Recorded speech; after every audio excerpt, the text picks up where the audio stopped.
कहानी की शुरुआत में हम एक आदमी को देखते हैं जो कि असल में एक डीलर होता है और वो एक डीलिंग करके अपने घर वापस जा रहा होता है। लेकिन तभी रास्ते में उसे अपना एक जरूरी काम याद आता है और अभी वो एक स्टैचू के पास खड़ा होकर अपना काम कर ही रहा होता है तो तभी अचानक से उसकी नजर एक घर से निकलती हुई रोशनी पर पड़ती है और ये रोशनी कोई आम रोशनी नहीं होती बल्कि जादुई रोशनी होती है। अब इस रोशनी को यहाँ पर देखकर वो डीलर काफी डर जाता है, इसीलिए वो वहाँ से भाग जाता है। अब ये रोशनी असल में एक प्रोफेसर के घर से निकल रही होती है जिसका नाम जोसेफ होता है और वो प्रोफेसर असल में एक साइंटिस्ट भी होते हैं और वो काफी मशहूर भी थे क्योंकि उन्होंने 16 साल की इतनी छोटी उम्र में ही फिजिक्स की डिग्री हासिल कर ली थी और उनका कहना था कि मरने के बाद भी इंसान की जिंदगी पॉसिबल है, यानी अगर कोई इंसान मर जाता है तो उसे दोबारा जिंदा किया जा सकता है और इसी चीज पर ये प्रोफेसर रिसर्च कर रहे थे। इसके बाद सीन शिफ्ट होकर जाता है एक म्यूजियम पर। यहाँ पर हमें काफी बड़ा और काफी पुराना अंडा देखते हैं। ये अंडा कई सालों पुराना था और फिर देखते ही देखते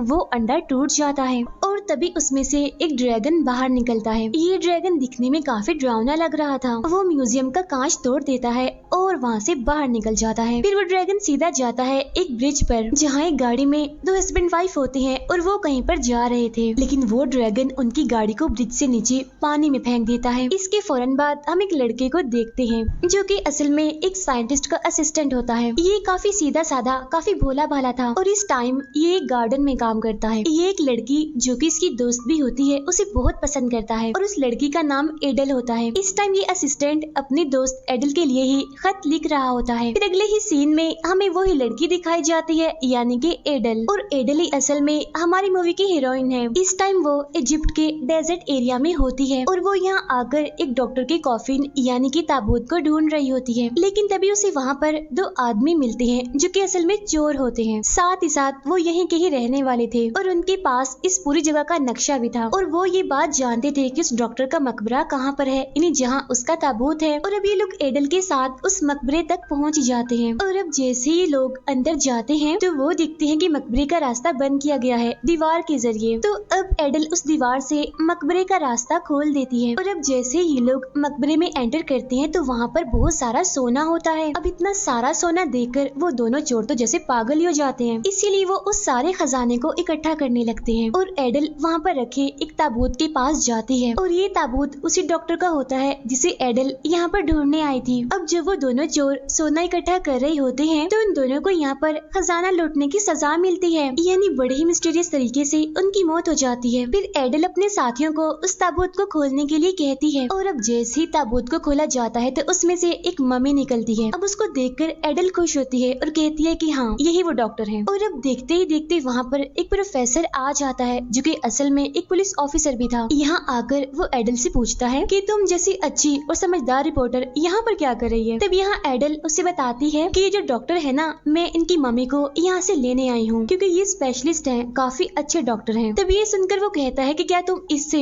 इंसानियत का इलाज करवाओगी। इस पर एडल कहती है कि नहीं, इंसानियत का तो नहीं, बस सिर्फ अपनी बहन का, क्योंकि मेरी बहन इतनी बीमार है कि उसका इलाज किसी के पास भी नहीं है। ये सुनकर वो प्रोफेसर कहता है कि एडल ये कैसी पागलों वाली बातें कर रही हो कि तुम नहीं जानती कि ये मर चुका है और ये इसकी मम्मी है, तो ये कैसे उसका इलाज करेगी। तब एडल बड़े ही आराम से जवाब देती है कि हाँ मैं जानती हूँ कि ये मरा हुआ है। तो वो पूछता है तो फिर इसे जिंदा कैसे करोगी। तब ये सुनकर एडल कहती है कि प्रोफेसर जोसेफ, जानते हो ना आप उनको, वो इसे जिंदा करेंगे। वो काफी जाने माने साइंटिस्ट भी हैं क्योंकि उनके पास एक ऐसी खूबी है जिसकी मदद से वो किसी भी मरे हुए इंसान को दोबारा से जिंदा कर सकते हैं। तब ये सुनकर वो प्रोफेसर उससे कहते हैं कि हाँ मैं जानता तो हूँ उसको, लेकिन अब वो ऐसा कैसे कर सकता है, वो तो बूढ़ा हो चुका है और अब वो इतना ज्यादा कमजोर है कि वो तो इस मम्मी को जिंदा करते करते ही मर जाएगा। फिर वो प्रोफेसर अपनी पुलिस से कहता है कि जल्दी से एडल को अरेस्ट कर लो क्योंकि ये एक गैर कानूनी काम कर रही है। लेकिन एडल एक काफी समझदार और चालाक लड़की होती है। वो प्रोफेसर को बड़ी चालाकी से बेवकूफ बनाकर उस ताबूत को अपने साथ लेकर पानी के रास्ते बाहर निकल आती है। उधर पुलिस के सामने उसी डीलर को लाया जाता है जिसे हमने मूवी के स्टार्ट में देखा था। यहाँ पुलिस उस डीलर से उस रात के बारे में पूछती है कि आखिर उस रात हुआ क्या था। तब यहाँ वो डीलर उन्हें उस ड्रैगन के बारे में बताता है और कहता है कि पहले मैंने रोशनी देखी और फिर मैंने ड्रैगन देखा, लेकिन पुलिस उसकी इस बात पर यकीन नहीं करती क्योंकि पुलिस को लगता है कि उस रात ये शराब के नशे में था। तो क्या पता ये सारी बातें वो शराब की नशे की वजह से कर रहा हो, इसीलिए पुलिस उसे अरेस्ट करके पुलिस स्टेशन में बंद कर देती है। फिर वो सारे पुलिस ऑफिसर्स आपस में बात करने लगते हैं कि इस बात को सीक्रेट रखा जाए, ये बात बाहर जानी नहीं चाहिए, क्योंकि अगर ऐसा हुआ तो लोगों में ड्रैगन का डर फैल जाएगा। लेकिन अगली ही सुबह न्यूज़पेपर में ये खबर छपी होती है कि शहर में एक काफी बड़ी चीज उड़ती हुई देखी गई है और वो चीज ड्रैगन है, और इस ड्रैगन ने बहुत सारे लोगों को मार भी दिया है। फिर जब इस बारे में वहाँ के प्रेसिडेंट को पता चलता है तो वो इसके बारे में इन्वेस्टिगेशन करने के लिए कहते हैं। इसकी जिम्मेदारी वो एक सीनियर पुलिस ऑफिसर को देते हैं और कहते हैं कि तुम्हारे पास सिर्फ 24 घंटे का टाइम है, 24 घंटे के अंदर अंदर तुम्हें इस ड्रैगन के बारे में पता लगवाना है। फिर अगले ही सीन में हमें वही म्यूजियम दिखाया जाता है, यानी जहाँ पर अंडा तोड़कर वो ड्रैगन बाहर निकल गया था। यहाँ पर हम एक साइंटिस्ट और उनके साथ उसी असिस्टेंट जो कि एडल को पसंद करता है उसे देखते हैं। यहाँ वो दोनों उस अंडे के सामने खड़े होते हैं और उसके बारे में बातें कर रहे होते हैं। उनका भी यही मानना था कि इस अंडे में से परिंदे जैसी कोई चीज उड़ के चली गई है। लेकिन इतनी ही देर में वहाँ पर पुलिस पहुँच जाती है और वो उन दोनों से इस अंडे के बारे में मजीद पूछते हैं। तो वो साइंटिस्ट कहते हैं कि हाँ, हम इस पर इन्वेस्टिगेशन कर रहे हैं, लेकिन हमें इसके बारे में ज्यादा कुछ नहीं पता चला, इसीलिए अब पुलिस वहाँ से चली जाती है। नेक्स्ट सीन में हम प्रोफेसर जोसेफ को देखते हैं और इनके पास यहाँ वही ड्रैगन आ जाता है। असल में इस ड्रैगन को भी प्रोफेसर जोसेफ ने ही जिंदा किया था अपने नए एक्सपेरिमेंट के जरिए। यहाँ पर हमें इन दोनों के कनेक्शन की एक बात पता चलती है, यानी कि उन दोनों की सोल्स आपस में कनेक्टेड होती हैं। अब क्योंकि वो ड्रैगन भूखा होता है, इसीलिए प्रोफेसर उसे खाने के लिए मांस देते हैं। लेकिन तभी पुलिस यहाँ पर भी पहुँच जाती है। पुलिस के आने के बारे में प्रोफेसर को भी पता चल जाता है और वो फौरन उस ड्रैगन को अपने घर में ही छुपा लेते हैं। फिर जब पुलिस अंदर आती है और पुलिस और प्रोफेसर आपस में बात कर रहे होते हैं तो एक पुलिस ऑफिसर वहाँ पर एक अंडा देखता है, इसीलिए उस अंडे को खाने लगता है। लेकिन जैसे वो ड्रैगन उस अंडे को देखता है तो वो उस पुलिस ऑफिसर पर हमला कर देता है और वहाँ से भाग जाता है। अब क्योंकि पुलिस ने उस ड्रैगन को प्रोफेसर के घर में देख लिया था, इसी वजह से पुलिस उन्हें अरेस्ट कर लेती है। सीन चेंज होकर जाता है एडल पर, जो कि इजिप्ट से वापस आ जाती है और वो अपने साथ उस ताबूत को भी लाई होती है, यानी जिसमें उस डॉक्टर की मम्मी थी। एडल यहाँ पर स्टेशन से सीधा अपने घर जाती है। यहाँ पर हमें एडल की वही बहन दिखाई जाती है जो कि बीमार है और उसकी हालत तो काफी खराब होती है। न वो बोलती है न वो खाती है, बस ऐसे ही जिंदा लाश की तरह है। वजह ये होती है कि उसके दिमाग में एक हेयर पिन घुसी होती है। अब हालांकि एडल ने उसका काफी इलाज करवाया था, लेकिन इसके बावजूद कोई भी उसको ठीक नहीं कर पाया। इसीलिए तो एडल इस डॉक्टर मम्मी को यहाँ पर लाई होती है, क्योंकि वो इस डॉक्टर मम्मी को जिंदा करके अपनी बहन का इलाज उनसे करवाना चाहती है। लेकिन तभी एडल की नजर दरवाजे के नीचे पड़ती है, जहाँ से वो असिस्टेंट एडल के लिए वही खत डाल रहा होता है जो कि वो लिख रहा था। लेकिन तभी अचानक से एडल दरवाजा खोल देती है और वो उस असिस्टेंट से वो खत ले भी लेती है। कहती है कि मैं जानती हूँ कि ये लेटर मेरे लिए है, ठीक है मैं इसे पढ़ लूंगी। तभी एडल की नजर एक न्यूज़पेपर पर पड़ती है जिसमें प्रोफेसर जोसेफ के बारे में एक न्यूज लिखी होती है। उसमें लिखा होता है कि प्रोफेसर जोसेफ को फांसी की सजा दी जा रही है। अब उसे पढ़ने के बाद एडल थोड़ा परेशान हो जाती है, इसीलिए वो उस असिस्टेंट से पूछती है कि आखिर ये फांसी की सजा कहाँ दी जाती है। तब ये सुनकर वो असिस्टेंट कहता है कि यहाँ पास में जो जेल है ना, वहीं पर ही दी जाती है। जेल का पता लेने के बाद एडल फौरन वहीं पर ही चली जाती है। फिर वो एक वकील का भेष बनाकर प्रोफेसर जोसेफ से मिलने जाती है। यहाँ पर प्रोफेसर जोसेफ उसे बताते हैं कि मैंने बहुत साल पुराने एक अंडे से एक ड्रैगन को जिंदा कर दिया है। तब यहाँ पर एडल उनसे कहती है कि मैं आपको एक बात बताऊं, मेरे पास एक डॉक्टर की मम्मी है, तो क्या आप उसे जिंदा करेंगे? तो प्रोफेसर कहते हैं कि मुझे नहीं लगता कि मैं इस जेल से बाहर निकल पाऊंगा, क्योंकि मुझे तो फांसी होने वाली है। ये सुनकर एडल कहती है कि मैं आपको इस जेल से आजाद करवाऊंगी, ये वादा है मेरा आपसे। लेकिन तभी यहाँ पर पुलिस को एडल के बारे में पता चल जाता है, यानी कि वकील के कॉस्ट्यूम में कोई वकील नहीं है बल्कि वो तो एडल है। इसीलिए फौरन एडल को जेल से बाहर निकाल दिया जाता है। लेकिन एडल प्रोफेसर जोसेफ को वहाँ से निकालने के लिए एक बार फिर से भेष बदलकर जेल के अंदर जाती है। लेकिन पुलिस वाले एक बार फिर से उसे जेल से बाहर निकाल देते हैं। लेकिन इसके बावजूद भी वो हार नहीं मानती और इसीलिए बार बार कोशिश करती रहती है, लेकिन हर बार वो नाकामयाब ही रहती है। तभी हम देखते हैं कि पुलिस एक शिकारी के जरिए उस ड्रैगन को ढूंढ रही है, लेकिन उन्हें वो ड्रैगन कहीं पर भी नहीं मिलता। उधर एडल फिर से भेष बदलकर जेल के अंदर चली जाती है और फाइनली प्रोफेसर की जेल तक पहुंच ही जाती है। लेकिन तभी वो देखती है कि इस जेल में प्रोफेसर नहीं है बल्कि उनकी जगह कोई और है। यहाँ वो आदमी एडल को बताता है कि उस प्रोफेसर को तो किसी और जेल में ले गए हैं, क्योंकि वहाँ से ही उसे अगली सुबह फांसी दी जाएगी और अब उसे बचाना तुम्हारे बस की बात नहीं है, बल्कि उसे तो कोई बड़ा इंसान ही बचा सकता है।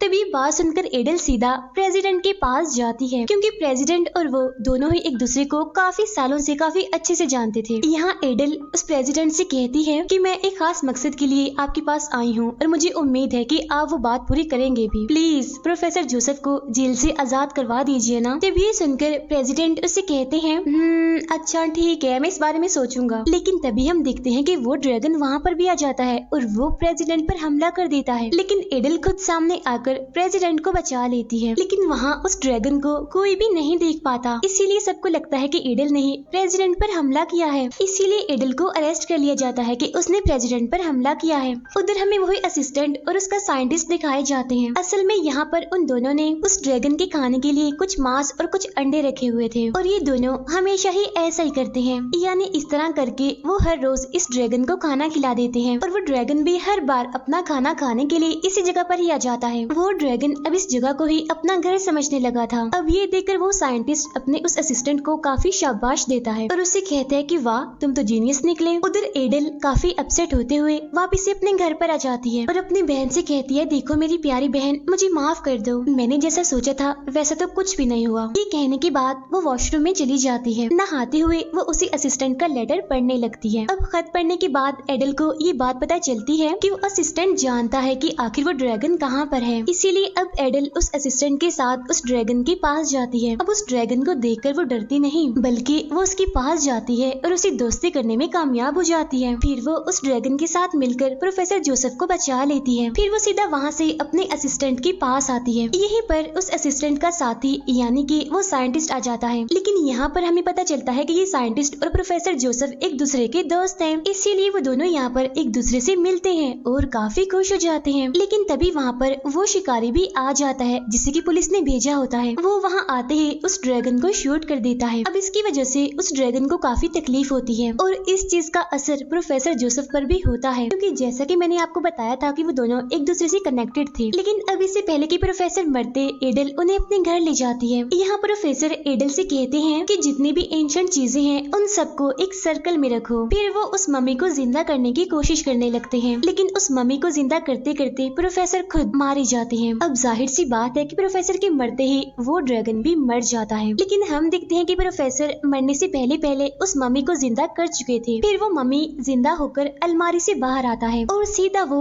एडल की बहन के पास जाता है और वो उसके बारे में एडल से पूछता है कि बीमार है, क्या हुआ इसे। तब यहाँ पर एडल उसे बताती है कि असल में 5 साल पहले एक हादसा हुआ था जहाँ पर हम दोनों बहनें टेनिस गेम खेल रही थी, लेकिन तब गलती से टेनिस बॉल मेरी बहन के सर पर लग गई और तब उसकी बालों से हेयर पिन निकलकर उसके सर में घुस गई और बस तब से ही उसका ऐसा हाल है, बिल्कुल जिंदा लाश की तरह, ना बोलती है, ना खाती है, ना कुछ करती है। यहाँ पर एडल मम्मी से कहती है कि आपके पास जितनी नॉलेज है उससे ये ठीक हो सकती है। तब ये सुनकर वो मम्मी कहता है कि जितनी नॉलेज मेरे पास है ये उसे ठीक नहीं हो सकती क्योंकि इसका मसला ज्यादा है। तब ये सुनकर एडल हैरान होते हुए उससे पूछती है तो इसका मतलब है कि आप स्पेशलिस्ट, आप डॉक्टर नहीं है। तब मम्मी कहता है कि नहीं, ना मैं डॉक्टर हूँ और ना ही मैं कोई स्पेशलिस्ट हूँ, बल्कि मैं तो मामूली सा सर्जन हूँ। तब वो मम्मी कहता है कि अगर उस प्रोफेसर ने मुझे जिंदा किया है तो इससे सिर्फ मैं ही जिंदा नहीं हुआ, बल्कि यहाँ से 2 किलोमीटर की दूरी पर जितने भी मुर्दे हैं वो सभी जिंदा हो गए होंगे। इसीलिए अब वो मम्मी एडल और उसकी बहन पास ही वाले म्यूजियम में जाते हैं, यानी जहाँ पर मेन डॉक्टर स्पेशलिस्ट का ताबूत रखा गया था। अब ये वो जगह थी जहाँ पर राजा और उनके सिपाहियों के ताबूत रखे गए थे। फिर यहाँ पर एडल एक एक करके सारे ताबूत में से सारी मम्मीज को जगा देती है। फिर इसके बाद ये लोग उस ताबूत को खोलते हैं जिसमें राजा की मम्मी होती है और अब जैसे ही राजा की मम्मी जागती है तो वो कहती है अरे वाह, मजा आ गया, बहुत मजे की नींद आई। और अब वो जाकर काफी खुश था। लेकिन जब उसे ये बात पता चलती है कि एडल ने उसे जिंदा किया है अपनी बहन को ठीक करने के लिए तो वो उस पर काफी गुस्सा करता है। तब इस पर एडल कहती है कि प्लीज मेरी मदद कर दीजिए ना, क्योंकि मैं अपनी बहन से बहुत प्यार करती हूँ, मैं उसके बगैर रह नहीं सकती, मैं उसे खो नहीं सकती। तब ये बात राजा का माइंड बदल देती है और वो भी काफी इमोशनल हो जाते हैं। इसीलिए वो अपने डॉक्टर से उसका इलाज करने के लिए कहता है। फिर वो डॉक्टर अपने तरीके से एडल की बहन का इलाज कर देता है और अब देखते ही देखते वो पहले की तरह बिल्कुल ठीक नॉर्मल हो जाती है। इसके बाद राजा और उसके सारे साथी पूरे शहर की सैर के लिए निकल जाते हैं। यहाँ एडल अपनी बहन को ठीक देखकर बहुत खुश होती है और उसे गले मिलती है। अब उसकी आंखों में यहाँ पर हम खुशी के आंसू भी देखते हैं। उधर वो सारी मम्मीज पूरे शहर में घूम रही होती हैं, एंजॉय कर रही होती हैं। इसके फौरन बाद हमें अगली सुबह का सीन दिखाया जाता है। यहाँ पर एडल एक शिप का सफर शुरू करती है। उसकी जर्नी करने स्टार्ट होते ही ये मूवी यहीं पर एंड हो जाती है।